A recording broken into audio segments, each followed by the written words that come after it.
welcome to the United States Department of State. My name is Kelly Curry. I am the Ambassador at Large for Global Women's Issues here at the Department. We're honored and delighted to have leaders from across the U.S. government here in attendance for the inaugural meeting of the Interagency Steering Committee of the White House's Women's Global Development and Prosperity Initiative. Thank you so much for coming. It's now my great pleasure to introduce our wonderful Secretary of State, Michael Pompeo, to open our discussion. Thank you, Ambassador Curry. Welcome, everyone.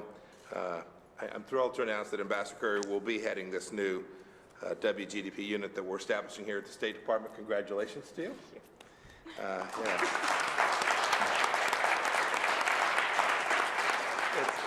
It's a privilege and, frankly, joyous for me to be here today to kick off this inaugural Interagency Steering Committee meeting and to host every one of you here today. Thank you all for being here. Our country was founded on the self-evident idea and truth that every man and woman is endowed by their Creator with a certain set of unalienable rights, and so deserves the chance to achieve his or her God-given potential. It's something we, all regardless of our political party, agree on. What's more, women's achievements are America's achievements, and President Trump's program is a historic and tangible expression of our founding values. Through this initiative, American interests are also served by having freer, more peaceful, and more prosperous neighbors, a goal at the heart of American foreign policy in this administration. The need for the WGDP is clear and it's urgent. Too many barriers have kept women from opportunities in far too many parts of the world. Tomorrow I'll leave for my trip to sub-Saharan Africa. I look forward to meeting with women across the region, women who I know Ivanka met last year when she was in Ethiopia. Meet a woman named Sarah. She's an Ethiopian weaver who worked with our USAID to expand her local business to 500 employees, a true testament to the effectiveness and the goodness that comes from the WGDP programs. If we succeed there, can be many stories like hers. Again, thank you all for being here, Ambassador Curry. I'm looking forward to working with you and our team and look forward to your leadership on this important issue. Thank you. Thank you, Mr. Secretary. And it's now my great pleasure to introduce my partner in crime, the real lodestar of this initiative, Ivanka Trump, Advisor to the President. Thank you. Thank you. Thank you, Ambassador. And Secretary, I can say that Sarah will blow you away. What she's been able to do over the last decade to go from a small business and with some assistance to an employer of hundreds of women that she teaches the skills to, and now is the country's largest exporter of woven textiles. So really an amazing story. And really thank you just for being here and for supporting the dedicated men and women of the State Department and for your leadership in forging a legacy of bold diplomacy around the world. I look forward to continuing to partner with you as we achieve real impact. Today, I am honored that we come together to celebrate the one-year anniversary of the Women's Global Development and Prosperity Initiative, also known as WGDP. Anniversaries like this allow us an opportunity to highlight the incredible work that's been done by all of you and your team sitting around this table, and also set new goals to drive us into the future. We're especially excited to announce the State Department's new role as lead coordinating agency, working to support the White House's continued direction on policy. The State Department, as the Secretary noted, will establish a dedicated team to work on WGDP under the incredible leadership of Ambassador Kelly Curry. State's diplomatic and policy expertise is really incredibly critical to all elements of the WGDP initiative, but particularly as it relates to driving the types of legal and regulatory reforms that are so important to sustainable change across the world. So I want to thank you again, Secretary Pompeo, Ambassador Curry, and the many others across the State Department who share this priority and are committed to the success of WGDP. I would also like to thank USAID Administrator Mark Green for his incredible leadership on this initiative. Thank you, Mark, and thank you for joining us. You have been working with us since day one, and last year launched a dedicated WGDP fund USAID's program management expertise is essential for this fund to be successful, and we know that it will be. In December, we were thrilled to announce that WGDP got its own line item in the 2020 Omnibus Bill, which is truly incredible for a young initiative and signals the strong bipartisan support we've been so fortunate to receive in the collaboration on this initiative with members across the aisle on the Hill since its inception. This past week, the President reaffirmed his commitment to this initiative in the 2021 budget, which doubles the allocation to WGDP. So many individuals in this room have worked tirelessly over the past several years to get this initiative off the ground, and I would like to thank everyone around this table for prioritizing women's economic empowerment efforts across your agencies and departments. WGDP's success relies upon the hard work that you and your teams put forward every day, so thank you all. I also want to recognize and thank Senator Lindsey Graham and Senator Jeanne Shaheen for joining us here today. You have both been instrumental in the creation of this initiative from day one and have really worked with us on developing it based on your experiences and making it what it is. We first worked together on women, peace, and security legislation, and subsequent to that on the Women's Entrepreneurship and Economic Empowerment Act, and have built a very constructive relationship based on trust and a shared mission and a shared goal, which is why I am particularly pleased to be able to announce today that we will be introducing bipartisan legislation in the Senate to promote the empowerment, development, and prosperity of women globally, aptly named the WGDP Act. This legislation would permanently authorize WGDP and establish women's economic empowerment as a core facet of the United States foreign policy, in line with the President's own national security strategy. The Women's Global Development and Prosperity Act will also permanently elevate these efforts at the State Department by establishing for the first time ever in legislation an Office of Women's Empowerment led by an ambassador at large. Since the Bush administration, there have been continuous efforts to try to codify the role of women as a foreign policy priority. This White House looks forward to working closely with Congress in passing WGDP legislation and realizing this long overdue goal. We thank you for your partnership and your commitment to helping us get this done. I'd also like to recognize and thank Representative McCall. Thank you, Representative. And his counterpart in the House, Representative Lois Frankel. I'm really happy to also be able to announce that under their leadership, they will be introducing a companion bill in the House of Representatives in the coming days. And we thank you again for your steadfast commitment to advancing this work, Representative McCall. Really thank you, and thank you for being here. To put all of this in a little bit of context, last February, the President signed a National Security Presidential Memorandum to officially launch WGDP. WGDP is the first ever all-of-government coordinated approach to women's economic empowerment across the agencies. This NSPM also established an ambitious goal of reaching 50 million women across the developing world by 2025. Today, we will release the first annual WGDP report in front of everyone today, detailing our impact. And I am beyond excited to be able to announce that we have reached over 12 million women in the last year alone.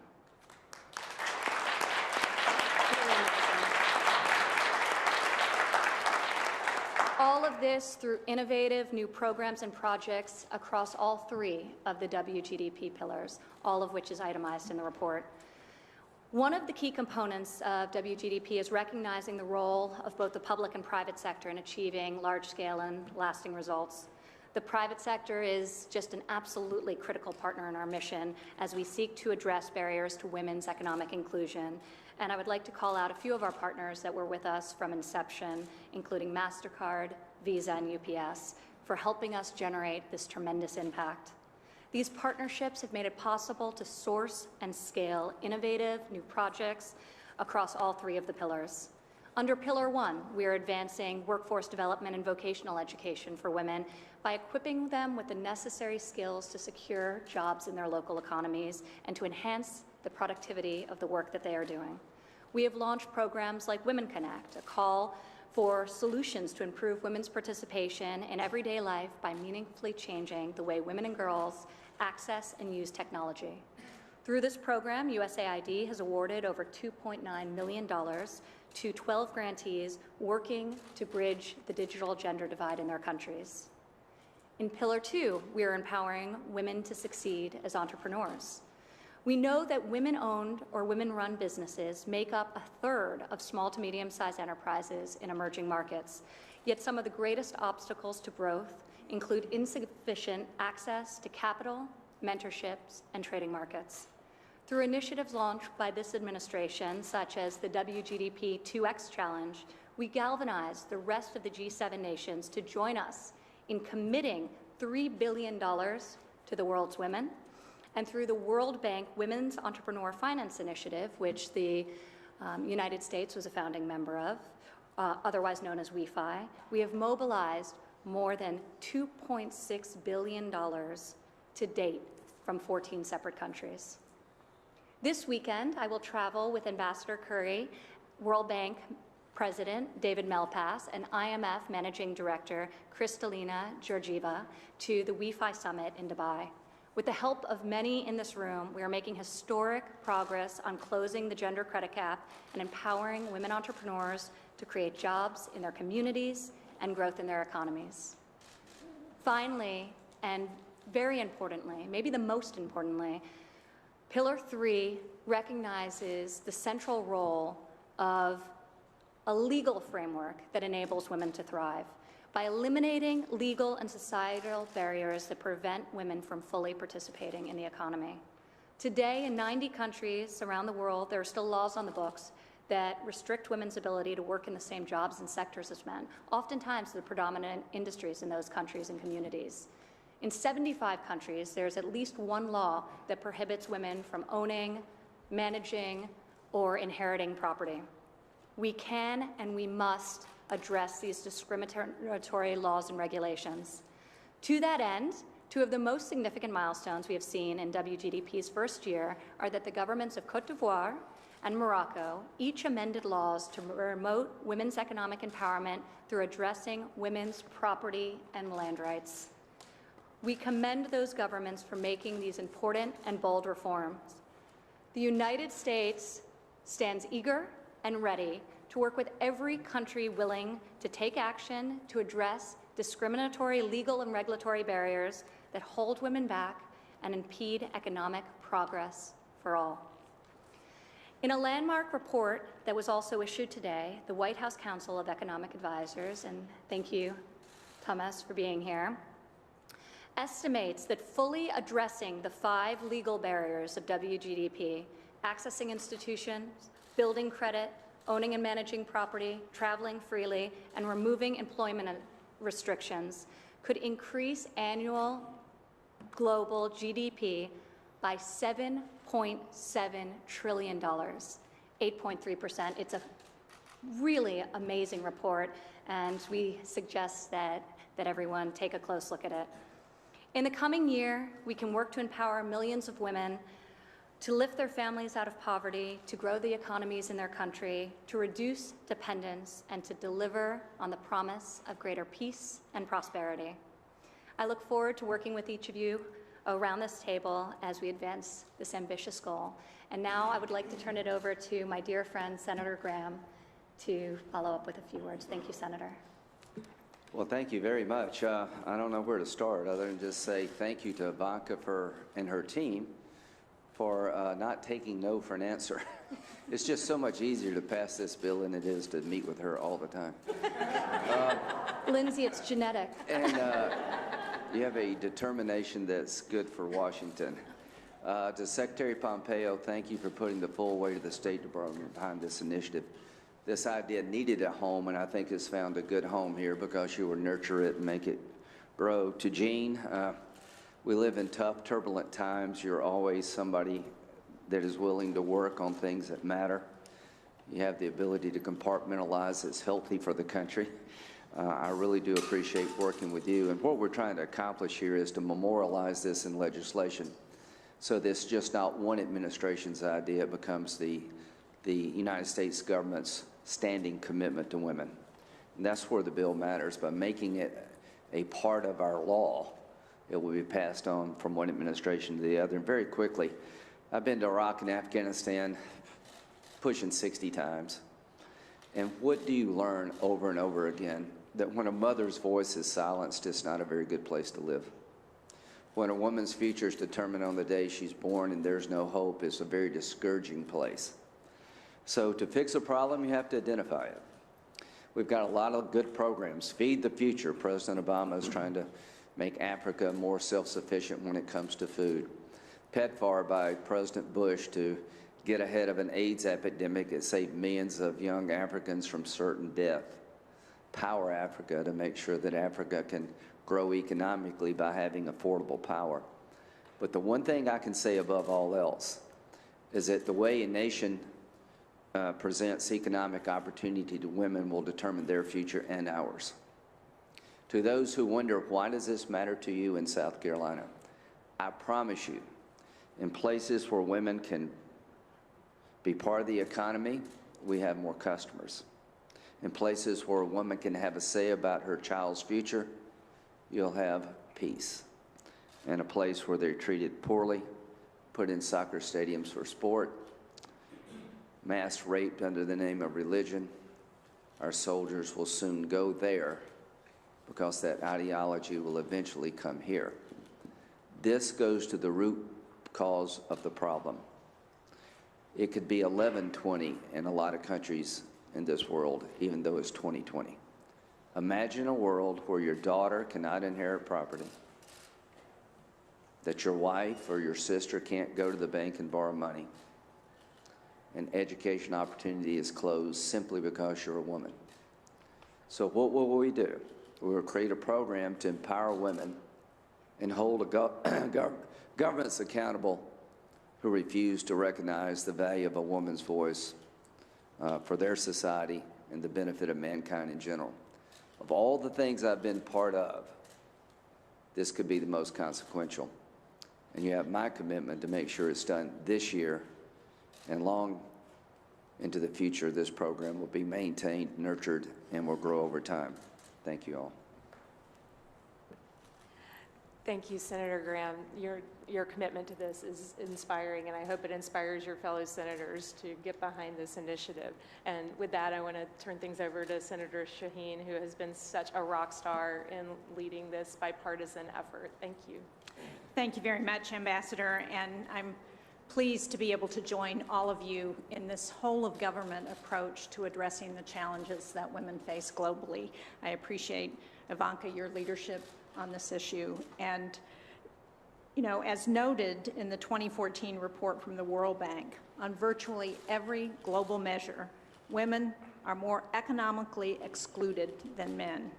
Over 2.7 billion women around the world are legally restricted from having the same choice of jobs as men, and 104 countries have laws restricting the types of jobs that women can take, as well as where and when they can work.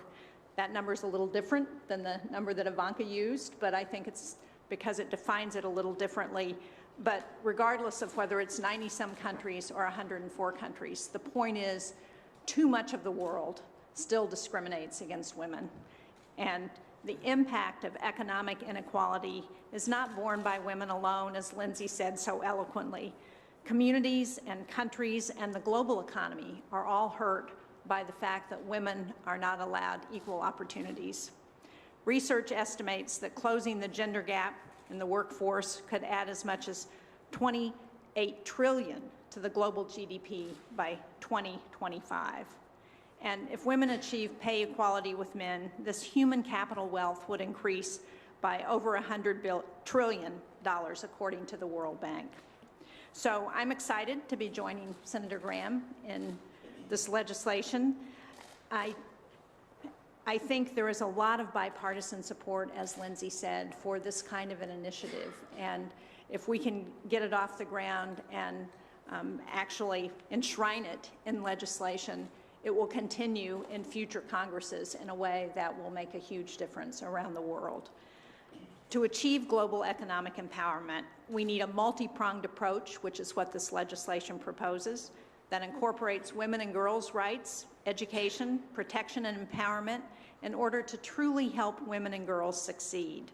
And this legislation aims to do just that. WGDP, which this legislation codifies, takes a whole-of-government approach to gender equality, as all of the speakers have said to date. I'm particularly pleased that Ambassador Kelly Curry is here leading this effort. This legislation also makes permanent the dedicated office within the State Department to address women's empowerment and gender issues, and the direct line to the Secretary of State, which I think all of us would agree is really important in adding the credibility and really the weight to this effort. The legislation also creates more room for consultation with Congress, something that I know the House members and the senators appreciate. It ensures that executive and legislative branches are working together to address global women's issues.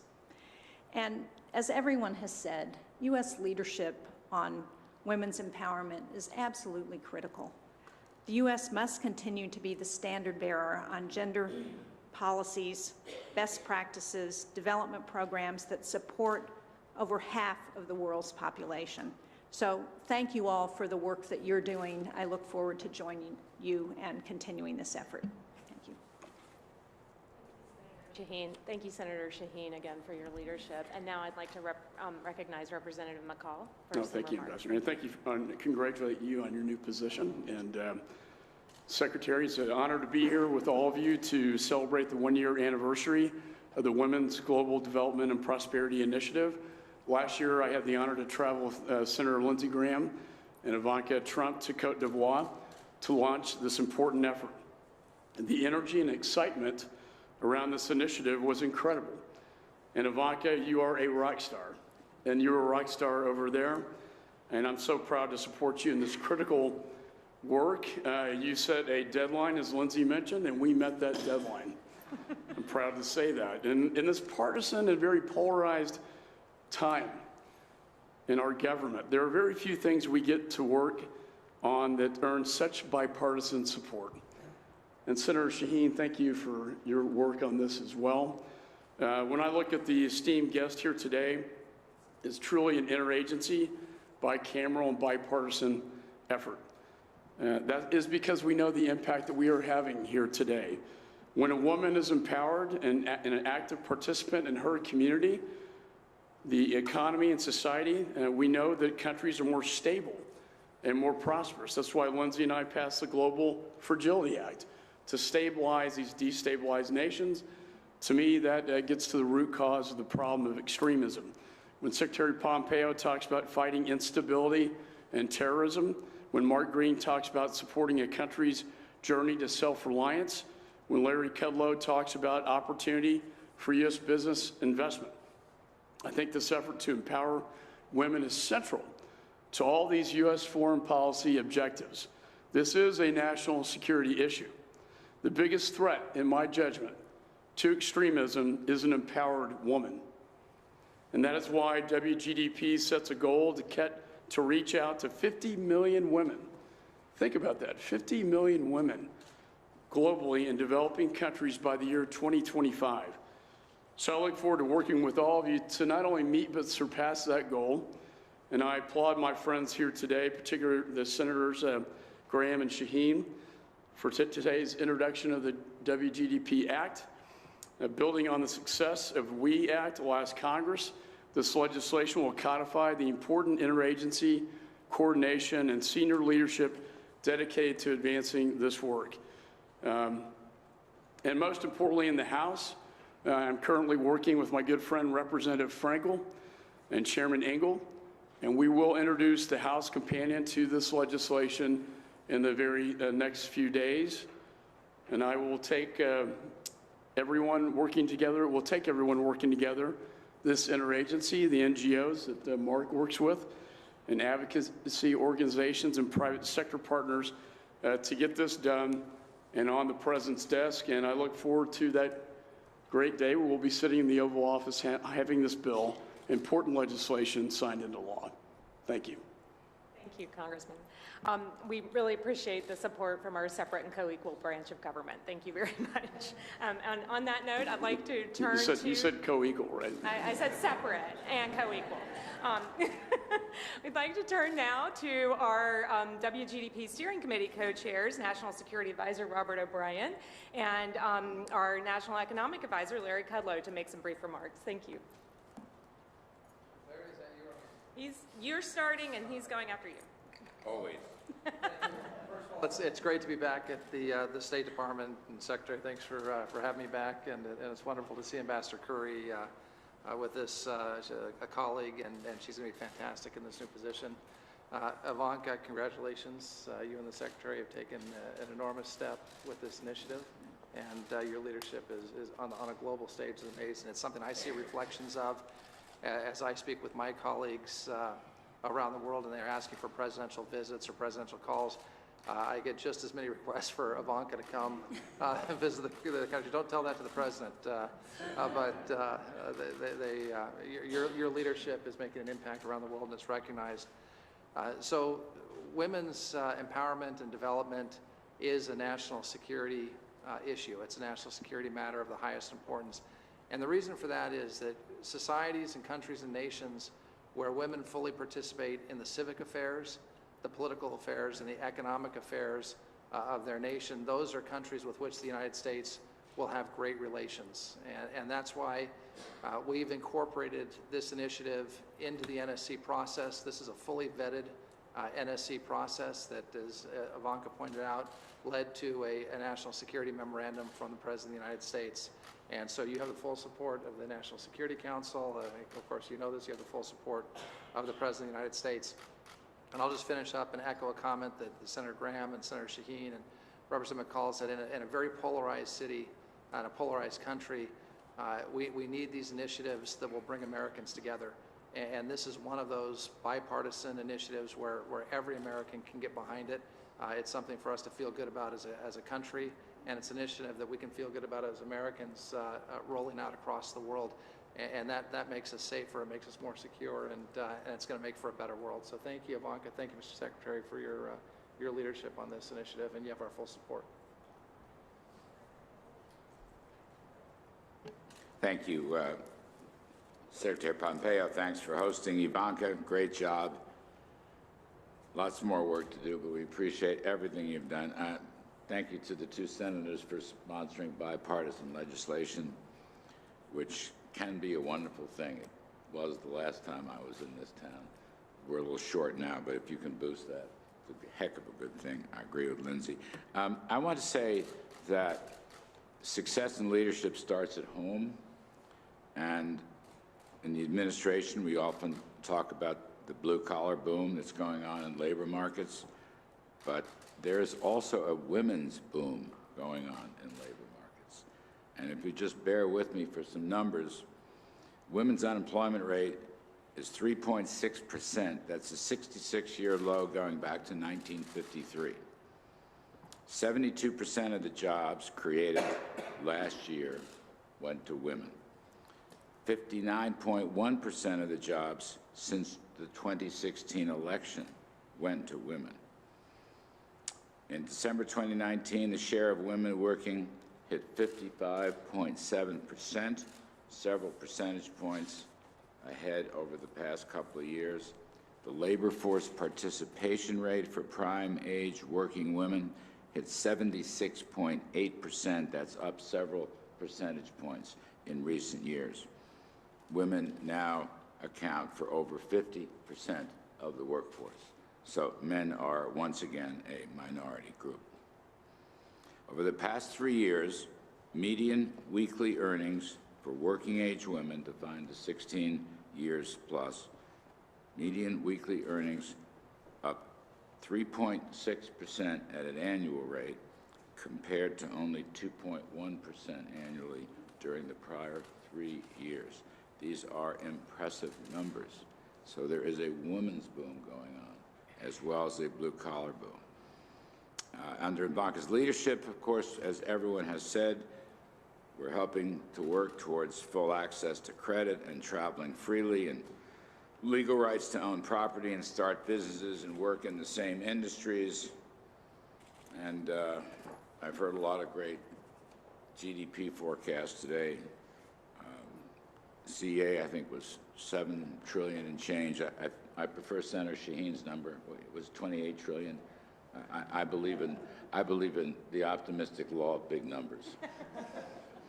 Let me say finally a couple of points. One is quite serious. Years and years ago at Princeton, I took a course from the great Middle East historian Bernard Lewis. Most people believe he was probably the best scholar of the Middle East, writing voluminously. Professor Lewis, in his classic book, What Went Wrong? The Clash Between Islam and Modernity. And he noted, and I have mentioned this to Ivanka, Professor Lewis noted in the key chapters of this book that, regrettably, the relegation of women to inferior positions in the economy of many Muslim nations,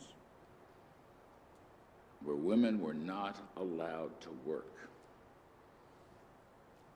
took what was once a great and mighty civilization and turned it into something that fell very, very low with this simple fact: 1/2 of the populations of those countries, 1/2, 50%, women were not allowed to work. It's an extraordinary point, and I raise it in a constructive way because, you know, you're going over and you're going to work on this, and that's part of the agenda, but it just shows you how significant. 1/2, 50% of the labor force missing in action in the economy. Those were women who were denied the economic rights that Senator Shaheen referred to. Ivanka, you mentioned the need for, I think you talked about $3 billion from the G7. So I can announce, as the Sherpa for this year's G7 in Camp David in June, we are going to have a G7 plenary session on WGDP and related matters, and I will not let them out of the room until they fulfill your pledge. So basically, we won't let women work, give them all the economic rights they deserve. And I'll say this: any economy, any great country that affords equal economic rights as well as other rights is bound to produce more growth, more prosperity, and a happier nation and a more peaceful nation.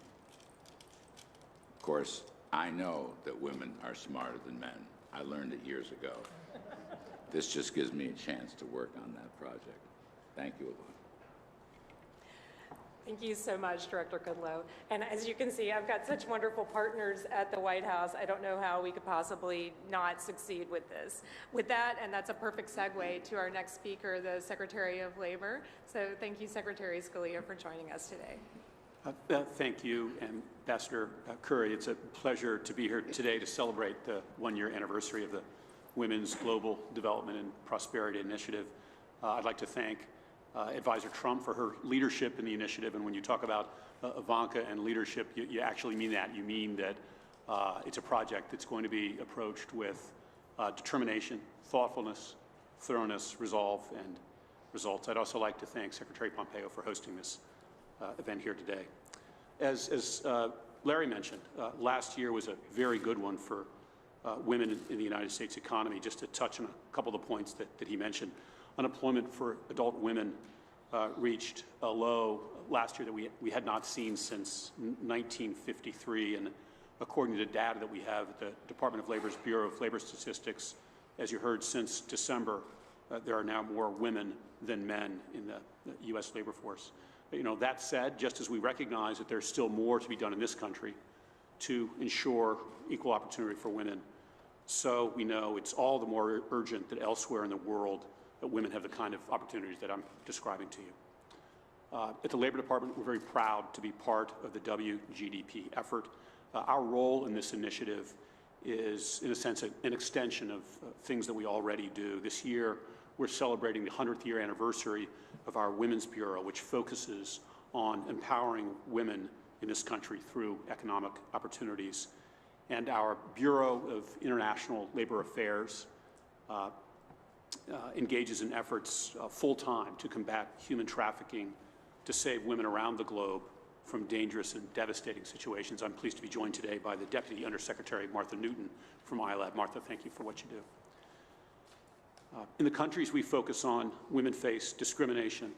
They face gender-based violence, poor working conditions, and limited employment opportunities. We're proud to contribute to this government-wide initiative to address that injustice. In 2019, the department reached nearly 1 million women under the WGDP initiative and related efforts. I'll give you just one example. A woman in southeastern Zambia named Miriam, with assistance from a department-funded project called Empower. Miriam and other women in her community built a large poultry house that they were able to use to sell poultry to people throughout their community. They now plan to invest and diversify that business, selling tools and machineries, becoming what they call agro-dealers. This is the sort of entrepreneurialism that in this country I think we take for granted now, but that you can't take for granted elsewhere, and makes such a great difference in the lives of these women and in their community and ultimately in their country. We need more outcomes like this, and I'm pleased today to announce the award of 2 new technical assistance projects from the Labor Department, one of these in Mexico and one in Colombia. Both will increase women's and adolescent girls' marketable skills, reduce discrimination, and enhance work opportunities in agriculture supply chains. And I should add that this is in addition to provisions in the U.S.-Mexico-Canada agreement. The President signed the legislation just last month, provisions in that agreement, which will promote equality of women in the workplace in Mexico and fight employment discrimination there as well. So again, Ivanka, thank you for your leadership, and Ambassador Curry, thank you for the role you're now going to be playing. Thank you, Secretary Celia, for those new commitments. We really appreciate hearing about that. And at this point, I want to turn it over to one of our most important partners. We literally could not do this without USAID and the incredible work that they do around the world. And they are on the ground providing invaluable assistance. And as both the Secretary and Advisor Trump have noted, we just deeply, deeply appreciate Administrator Green and his personal commitment to this, as well as his agency-wide commitment. Thank you. Thank you. Good morning, everyone. It is an honor to join all of you here in marking WGDP's first anniversary and in celebrating the progress and results that we've already seen. So to be clear, women's economic empowerment has long been a part of USAID's work. What WGDP brings to the mission is new energy and a new comprehensive approach, an approach involving every part of the executive branch, from office to agency, from missions in the field to the Oval Office itself. It's bringing new resources, new analytic metrics, and a laser-sharp focus on the barriers that prevent women from having their place at the economic table. So USAID's role in WGDP is an operational one. It's a programmatic one. First, we manage the WGDP fund and ensure that we have optimal outcomes and results, and that we squeeze them from every single dollar that gets invested. Second, we work relentlessly to identify the most promising proposals for accelerating women's economic empowerment, provide initial funding to pilot those approaches, and then bring the best performers to scale. Finally, we work to leverage our extensive field presence to advance each of the 3 fundamental pillars that you heard Ivanka talk about. And the early returns are indeed promising. As you've heard, WGDP has already lifted the lives of 12 million women around the world. 9 million of those were direct beneficiaries of these programs I've been referring to. In its very first year, the WGDP Fund has made investments across 44 countries, and to amplify its reach, WGDP has collaborated with a large, diverse group of partners across the private sector, NGOs and local governments, in fact, 250 partners. At USAID alone, our programming has improved working conditions for more than 1.5 million women, and we have helped to provide entrepreneurial training for over 600,000 women.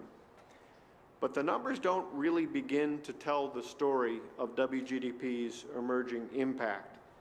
Numbers cannot convey the story of women coffee farmers in Ethiopia who now have access to credit so they can start and expand their businesses, or women in Cote d'Ivoire's chocolate industry who are now able to take advantage of overseas market opportunities, or women strawberry farmers in Colombia who have now improved the quality and quantity of their produce to the point where they're actually supplying strawberries to major regional restaurant chains.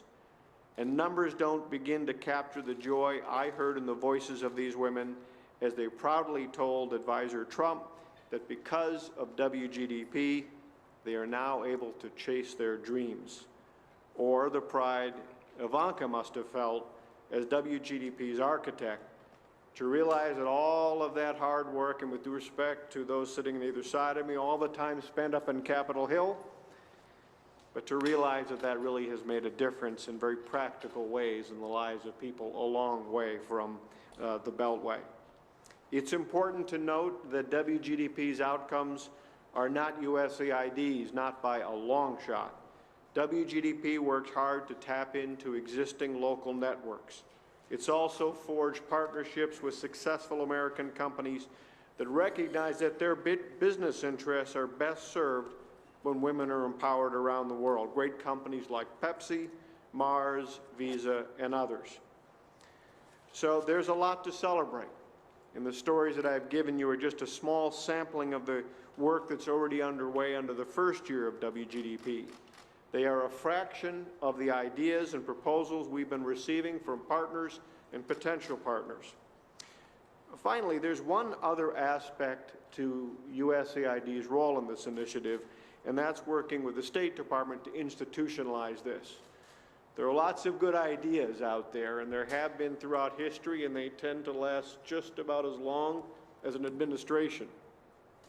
I think our great mission, again, working so closely with all of you around the table, is to make sure that we lock this in, that we make sure that this framework is, in fact, a key component of American foreign policy. So as the second year gets underway, I am excited about what comes next.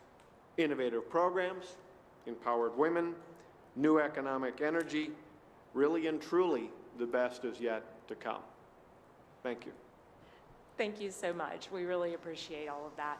I think we have time to hear from a couple more people if we can keep it kind of tight here.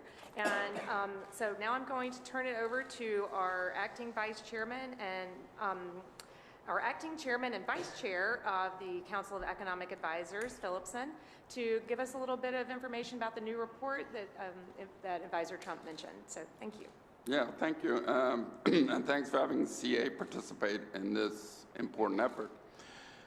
We at CA are excited to be part of your work encouraging nations to allow women to participate fully in the economy. To mark the importance of this effort, the Council published a report this morning that finds that removing regulatory and legal barriers to women's economic participation generates huge economic benefits throughout the world. Put very simply, if a government restricts economic activity of half of its population, less of that economic activity will take place. In our new report, we formed a single WGDP index of women's economic freedom to measure how much a country allowed or disallowed women to participate in the economy. We then quantified the potential economic benefits if all countries changed their laws and regulations to allow women to participate in the economy in the same capacity as men, according to this index. By removing all restrictions on female economic activity, we find an increase in annual aggregate global GDP by about 7.7 trillion in real terms, more than 8% from its current level. Fully deregulating women's economic activity in the world's most restrictive regions would increase real per capita GDP by over 60% in those countries. The largest increases to GDP are predicted to come by removing legal restrictions to female labor force participation, as well as women owning and managing property. It shouldn't come as a surprise that leveling the playing field to allow women to participate fully in the economy would lead to increased economic performance. Just as the administration has realized that great results for Americans through domestic deregulatory reforms, so too can we encourage other nations to give women the freedom to choose their own paths, bringing forth benefits to each nation and the world. So thanks a lot for having us participate, and congratulations to Ivanka and the Secretary for leading this effort. Thank you so much. And if I may just follow up on that for one moment, because we were talking about the discrepancy between the 28 trillion and the 7.7 trillion. What is unique and new about the WGDP index is it quantifies and breaks down specific to the 5 foundational laws that this initiative is looking at. So property rights, the laws that I'd mentioned, women's ability to participate in all industries. So it's specific to that as opposed to every potential law, and gives us some concrete and tangible levers that we can seek to use our diplomatic might and our power to convince to try and impact change and reform. Yeah, I would just add to that, to reconcile Larry's optimism, is that 7 trillion is a short-run effect as opposed to a long-run effect, which will be much larger once you get GDP growth accumulating over time. I'm for the Shaheen model. Thank you. And while I think we have to start somewhere, so I think a $7 trillion initial short-term goal is a pretty good one. And with that, I want to turn to Sean Cairncross from the Millennium Challenge Corporation, who has also, like USAID, been a tremendous partner on the ground. And I think that another one of these, while all of our partners here across the interagency have been tremendous in terms of moving these things forward. The work that MCC does on standard setting has been really tremendous, and so we really look to you to continue with your leadership. Thank you, Sean. Well, thank you, Ambassador, and good morning, everyone. Mr. Secretary, Advisor Trump, and Ambassador, we appreciate you hosting the event. We're thrilled to be here today. WGDP is such a testament to the United States and the Trump administration's commitment to improving the lives of women around the world, and the Millennium Challenge Corporation couldn't be prouder to be part of that effort. WGDP is having a direct impact in our partner countries, and a recent example, as Ivanka mentioned, was Morocco, where, working with our partner government, we implemented and codified laws securing land rights for women across the country. In addition, MCC is formally adding women's economic empowerment to our investment criteria, which guides project development across all spectrums at MCC. And through this criteria and our investment model, we will continue to target and eliminate financial, institutional, and societal barriers on women's participation in the economy. So thank you, Ivanka, for your tireless leadership in spearheading this effort. And I'd like to say how much we look forward to working with Ambassador Curry and her team on delivering on our shared goal of improving lives for millions of women around the world. Thank you very much. Thank you, Sean. And I wish that we had time to hear from all of our wonderful participants and wonderful partners today, but I'm mindful that we have a lot of senior principals in this room, and I'm mindful of senior principal time and wanting to get us done on the dot at 10. So with that, I'm going to make some brief closing remarks, but first start by thanking everyone for coming today and for the incredible commitments that your agencies have shown, that you've shown as leaders, and the work that we are doing together. It truly is is transformational. We are transforming the lives of women, we're transforming the lives of their communities, and we're transforming our relationships with these countries through the work that we're doing. And so it is something that we can all be very proud of, as Senator Graham said, and I think that the legacy that this administration is creating and with our bipartisan partners in Congress is truly something we should be deeply, deeply grateful for the opportunity to participate in. And to that note, I want to thank Advisor Trump for creating the idea that we're now implementing across the whole of government here. As someone who, I feel like it's the honor of a lifetime to be able to participate in this transformative project that we are embarking on year 2 of. And that's, as a human rights lawyer myself, and also as a mother, my beautiful 11-year-old daughter over there, Sarah, is here with us today, and as a working mom, and as a diplomat who gets to come to work every day and represent this amazing country. It is incredible that we get to work on a project that allows women around the world to enjoy the same rights and privileges that I get to wake up every day with, that we all take for granted in this country. And so that is really what we're doing, helping women to create a brighter future for themselves, their families, and their communities. To that end, we do have to be very thoughtful about our engagement, but we have to be bold in our advocacy. I think that the 5 areas of law that will be the underlying premises of Pillar 3 as we go forward in this new chapter are the keys. That's why the CEA has focused on them. That's why the World Bank has done the work to quantify and to determine that these are the areas where we can unlock the greatest potential. And I look forward to spending the next year really working on this and focusing on these legal barriers to women's economic participation. And then working on the next step, which is the informal barriers, because once you change the law, you have to change attitudes and change minds. And that's where the really hard work starts. So I look forward to working with our WGDP co-chairs and to all of our colleagues around the table and all of the agencies that have committed to this. It is a truly global undertaking and a truly whole of government undertaking that we're celebrating here today. Happy birthday, WGDP. This is an amazing day to celebrate that too. And I just want to thank you all so much for coming. Thank the Secretary for his tremendous leadership and the confidence that he's shown in me. I hope I can live up to the expectations that you've all laid out for me around this table. Thank you all for coming.